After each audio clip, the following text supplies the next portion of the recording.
ನಮಸ್ಕಾರ. ವಿಶೇಷ ನೇರ ಪ್ರಸಾರ ಕಾರ್ಯಕ್ರಮಕ್ಕೆ ಸ್ವಾಗತ. ನಾನು ಸುಷ್ಮಿತಾ ನಟರಾಜ್. ವೀಕ್ಷಕರೇ, 2025 ಇನ್ನೇನು 2 ದಿನದಲ್ಲಿ ಮುಗಿಯುವಂತಹ ಸಮಯ. 2026ಕ್ಕೆ ನಾವೆಲ್ಲರೂ ಸಹ ಹೊಸ ಸಂವತ್ಸರಕ್ಕೆ ಇನ್ನೇನು ಕಾಲಿಡ್ತಾ ಇದ್ದೀವಿ.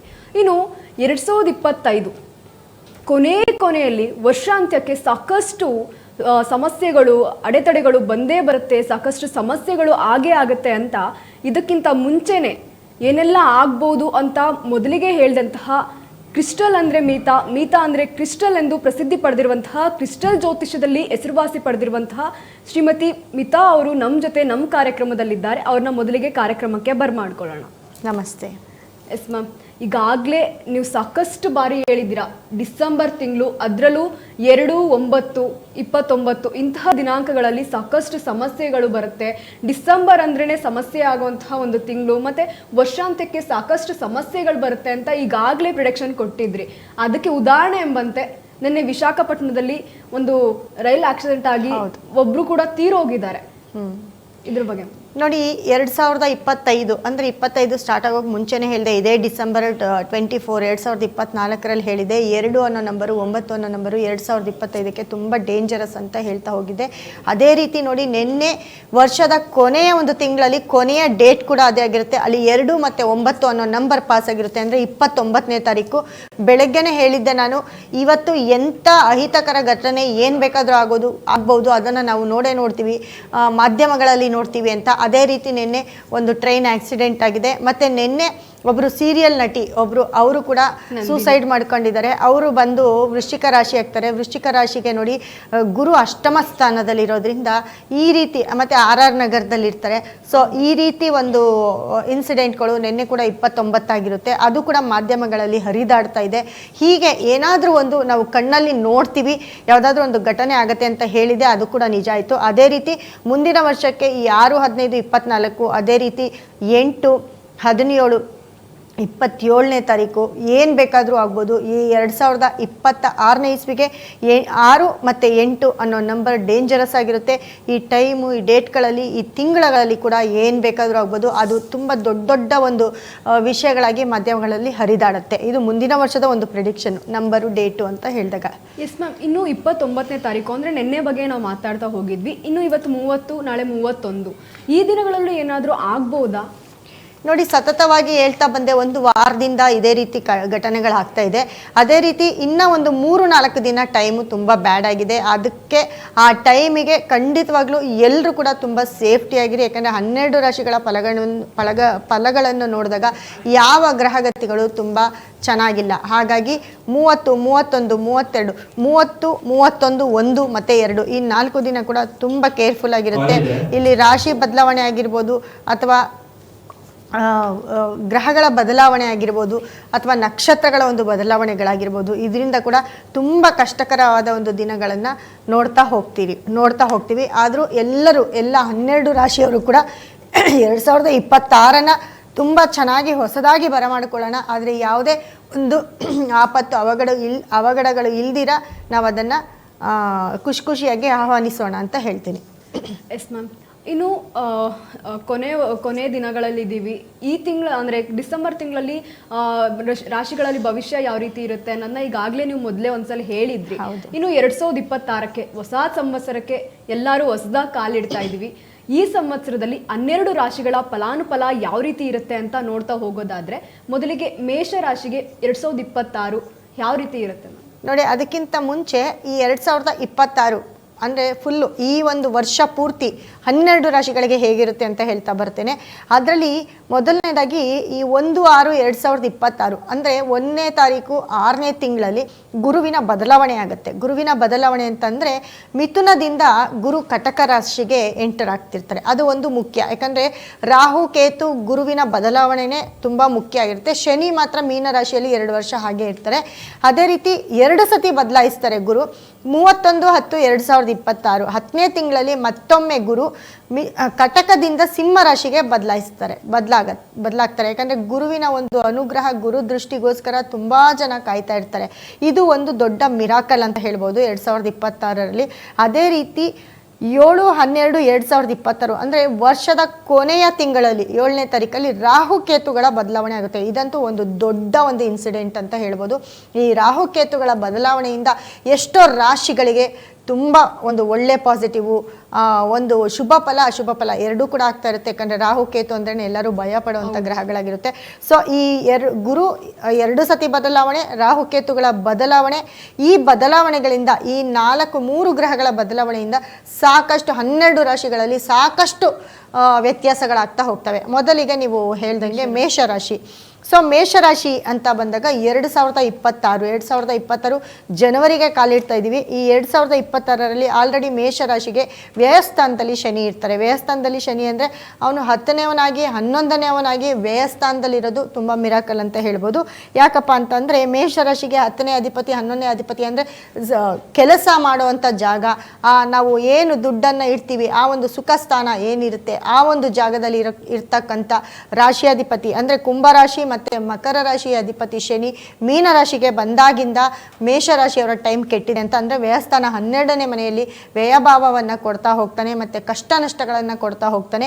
ಅದೇ ರೀತಿ ಮೇಷರಾಶಿ ರಾಶಿಯಾಧಿಪತಿ ಕುಜ ಈಗ ಡಿಸೆಂಬರ್ ತಿಂಗಳ ನಂತರ ಕುಂಭರಾಶಿಗೆ ಬರ್ತಾರೆ. ಅದರ ಜೊತೆಗೆ ನೋಡಿ ಸೂರ್ಯ ಮತ್ತು ಬುಧ ಮತ್ತು ಧನಸ್ಥಾನಾಧಿಪತಿ ಶುಕ್ರ ಕೂಡ ಜನವರಿ 13ರ ನಂತರ ಕುಂಭರಾಶಿಗೆ ಬರ್ತಾರೆ. ಸತತ 4 ಗ್ರಹಗಳು ಕುಂಭರಾಶಿಗೆ ಬರ್ತಾರೆ.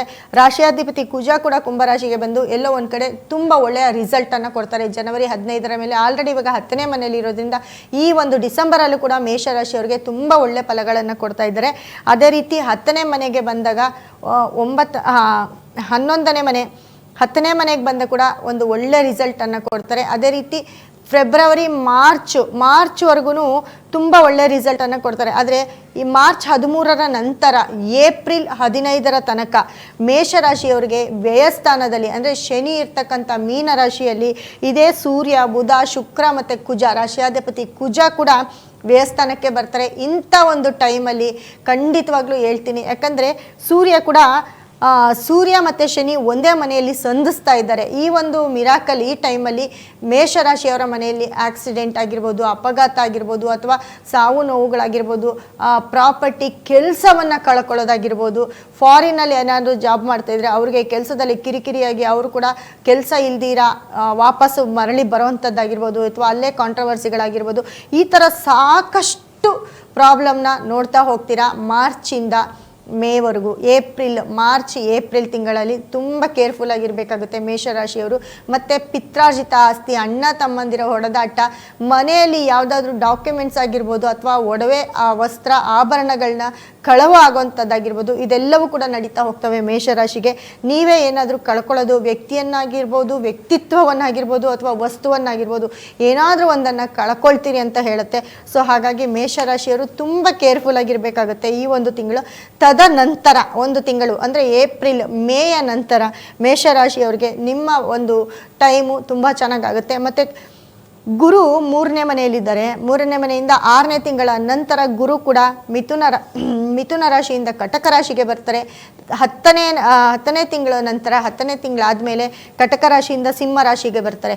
ಸೊ ರಾಹುಕೇತುಗಳ ಬದಲಾವಣೆ ತುಂಬ ಟೈಮ್ ಇದೆ. ಸೊ ಹಾಗಾಗಿ ಮೇಷರಾಶಿಯವರಿಗೆ ಆಲ್ರೆಡಿ 5ನೇ ಮನೆಯಲ್ಲಿ ಕೇತು ಇರ್ತಾರೆ ಮತ್ತು 11ನೇ ಮನೆಯಲ್ಲಿ ರಾಹು ಇರ್ತಾರೆ. ಸೊ ಈ ಗ್ರಹಗಳ ಬದಲಾವಣೆಯಿಂದ ಏನು ರಿಸಲ್ಟ್ ಇದೆಯೋ ಅದೇ ಇರುತ್ತೆ. ಆದರೆ ಗುರು ಬದಲಾವಣೆಯಿಂದ ನೋಡಿ ಗುರುವಿನ ಸಪ್ತಮದ ದೃಷ್ಟಿ ರಾಶಿಯ 9ನೇ ಮನೆಗೆ ಬೀಳುತ್ತೆ. ಅಂದರೆ ಭಾಗ್ಯಸ್ಥಾನ ಕೂಡ ಅವ್ರಿಗೆ ತುಂಬ ಒಳ್ಳೆಯದನ್ನು ಮಾಡುತ್ತೆ ಆ ಭಾಗ್ಯಸ್ಥಾನ. ಮತ್ತು ವ್ಯಯಸ್ಥಾನ ಅಂತ ಬಂದಾಗ ಮೀನರಾಶಿ ಮೇಲೆ ಕೂಡ ಗುರುವಿನ 9ನೇ ದೃಷ್ಟಿ ಬೀಳುತ್ತೆ. ಯಾಕಂದರೆ ಗುರು ಬದಲಾದಾಗ ಸಿಂಹರಾಶಿಗೆ ಬಂದಾಗ 9ನೇ ದೃಷ್ಟಿ ವ್ಯಯಸ್ಥಾನಕ್ಕೆ ಬೀಳುತ್ತೆ ಮತ್ತು ರಾಶಿಗೂ ಕೂಡ 9ನೇ ದೃಷ್ಟಿ ಬೀಳ್ತಾ ಹೋಗುತ್ತೆ. ಹಾಗಾಗಿ ಈ ಒಂದು ಗುರುವಿನ ಬದಲಾವಣೆಯಿಂದ ಎಲ್ಲೋ ಒಂದು ಸ್ವಲ್ಪ ಮೇಷರಾಶಿಯವರಿಗೆ ಟೈಮು ತುಂಬ ಚೆನ್ನಾಗಾಗ್ತಾ ಹೋಗುತ್ತೆ. ಅಂದರೆ 6ನೇ ತಿಂಗಳ ನಂತರ. ಆದರೆ ಎಲ್ಲೋ ಒಂದು ಕಡೆ ಸುಖಸ್ಥಾನ, ತಾಯಿಯ ಒಂದು ಆರೋಗ್ಯವನ್ನು ನೋಡ್ಕೊಳ್ಬೇಕಾಗುತ್ತೆ. ಅಥವಾ ತಾಯಿಯ ಜಾಗದಲ್ಲಿರೋರು ಯಾರನ್ನಾದ್ರೂ ಕಳ್ಕೊಳ್ಳೋಂಥ ಒಂದು ಚಾನ್ಸಸ್ಸು ಕುಟುಂಬದಲ್ಲಿ, ಇದು ಒಂದು ಅಶುಭ ಫಲವನ್ನು ಕೂಡ ನೋಡ್ತಾ ಹೋಗ್ಬೋದು.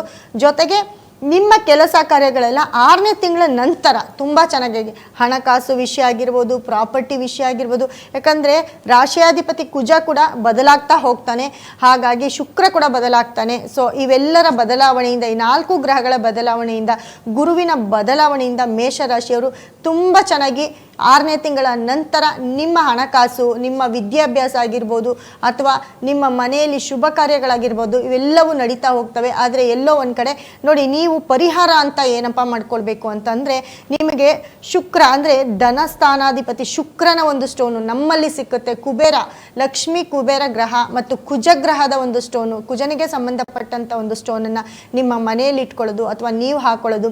ಹೆಚ್ಚೆಚ್ಚು ನೀವು ಹವಳವನ್ನು ಯೂಸ್ ಮಾಡೋದು, ಅದನ್ನು ನಿಮ್ಮ ಪರ್ಸಲ್ಲಿ ಕ್ಯಾರಿ ಮಾಡೋದು. ಈ ಥರದ ಒಂದು ಮಾಡ್ತಾ ಬಂದರೆ ನೀವು ಎಂಥ ಪ್ರಾಬ್ಲಮಲ್ಲಿದ್ರೂ ಅದರಿಂದ ಹೊರಗಡೆ ಬರ್ತೀರಾ ಅಂತ ಹೇಳ್ಬೋದು. ನಿಮ್ಮ ಸಕ್ಸಸ್ಸು ದುಪ್ಪಟ್ಟಾಗುತ್ತೆ ಅಂತ ಹೇಳ್ಬೋದು. ಜೊತೆಗೆ ನೀವು ಮುಖ್ಯವಾಗಿ ಏನಪ್ಪ ಅಂತಂದರೆ ಕೆಂಪು ಬಣ್ಣವನ್ನು ಅತಿ ಹೆಚ್ಚು ಯೂಸ್ ಮಾಡಿದ್ರೆ 2026ರಲ್ಲಿ, ಮತ್ತು ಹಳದಿ ಮತ್ತು ಬಿಳಿ ಬಣ್ಣವನ್ನು ಅತಿ ಹೆಚ್ಚು ಯೂಸ್ ಮಾಡಿದ್ರೆ ತುಂಬ ಲಕ್ಕನ್ನು ನೋಡ್ತೀರಿ.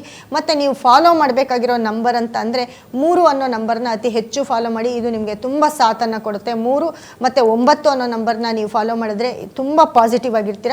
ಮತ್ತು ನಿಮಗೆ ಬೇಕಾಗಿರುವಂತಹ ಒಂದು ಟೆಂಪಲ್ ಅಂತ 2026ರಲ್ಲಿ ಸುಬ್ರಹ್ಮಣ್ಯನನ್ನು ಅತಿ ಹೆಚ್ಚು ಆರಾಧನೆ ಮಾಡಿದ್ರೆ ಖಂಡಿತ ನಿಮಗೆ ಒಳ್ಳೆಯದಾಗುತ್ತೆ. ಈ ಒಂದು ಪ್ರಾಬ್ಲಮ್, ಏನೇ ಪ್ರಾಬ್ಲಮ್ ಇದ್ದರೂ ಈ 6ನೇ ತಿಂಗಳ ನಂತರ ಸಣ್ಣ ಪುಟ್ಟ ಪ್ರಾಬ್ಲಮ್ಗಳು ಬರ್ಬೋದು. ಆ ಪ್ರಾಬ್ಲಮ್ಗೆ ನೀವು ಎಲ್ಲೋ ಒಂದು ಕಡೆ ಇದು ಪರಿಹಾರ ಅಂತ ಹೇಳ್ಬೋದು. ನಮ್ಮ ಒಂದು ಸ್ಟೋನು ಏನಿದೆ ಇವಾಗ, ನೀವು ಹವಳ ಧರಿಸೋಕ್ಕಾಗದೇ ಇರೋರು ಹವಳಕ್ಕೆ ಸಂಬಂಧಪಟ್ಟಂತಹ ನಮ್ಮ ಕ್ರಿಸ್ಟಲ್ಲು ಮತ್ತು ನಮ್ಮ ಸ್ಟೋನನ್ನು ಕೊಡ್ತೀವಿ. ಅದು ನಿಮ್ಮ ಮನೆಯಲ್ಲಿ ಇಟ್ಕೊಳ್ಳಿ. ಖಂಡಿತವಾಗ್ಲೂ ನೀವು ಮನೆ ಕಟ್ಟೋದು, ಮನೆ ತಗೊಳ್ಳೋದು, ಏನು ನಿಮ್ಮ ಆಸೆ ಇರುತ್ತೆ, ನೀವು ರಿಯಲ್ ಎಸ್ಟೇಟ್ ಮಾಡೋರು, ಇವರೆಲ್ಲರಿಗೂ ಕೂಡ ಒಂದು ಒಳ್ಳೆಯ ಒಂದು ಅದೃಷ್ಟದ ಒಂದು ದಿನಗಳು ಅಂತ ಹೇಳ್ಬೋದು. ಜೊತೆಗೆ ಮೇಷರಾಶಿಯವರು ಅತಿ ಹೆಚ್ಚು ಸುಬ್ರಹ್ಮಣ್ಯನನ್ನು ಆರಾಧಿಸಿ, ಮತ್ತು ಕೆಂಪು ಹೂವು ಏನಿರುತ್ತೆ 2026ರಲ್ಲಿ, ಮತ್ತು ಈ ಗಣಗಲ ಹೂವು ಅಂತ ಬರುತ್ತೆ, ಆ ಹೂವನ್ನು ಕೂಡ ಅತಿ ಹೆಚ್ಚು ನೀವು ಟೆಂಪಲ್ಗೆ ಕೊಡೋದಾಗಿರ್ಬೋದು, ಅಥವಾ ನಿಮ್ಮ ಮನೆಯ ದೇವ್ರಿಗೆ ತಂದು ಹಾಕಿದ್ರೆ ಅಲ್ಲಿ ನಿಮಗೆ ತುಂಬ ಪಾಸಿಟಿವ್ ಎನರ್ಜಿ ಪಾಸ್ ಆಗುತ್ತೆ. 2026ರಲ್ಲಿ ಇಷ್ಟೆಲ್ಲವನ್ನು ಮಾಡ್ಕೊಳ್ತಾ ಬಂದರೆ ಖಂಡಿತ ನೀವೇನೇ ಕೆಲಸ ಕಾರ್ಯ ಮಾಡಿದ್ರು ನಿಮಗೆ ಬೇರೆ ಎದುರಿರೋದಿಲ್ಲ.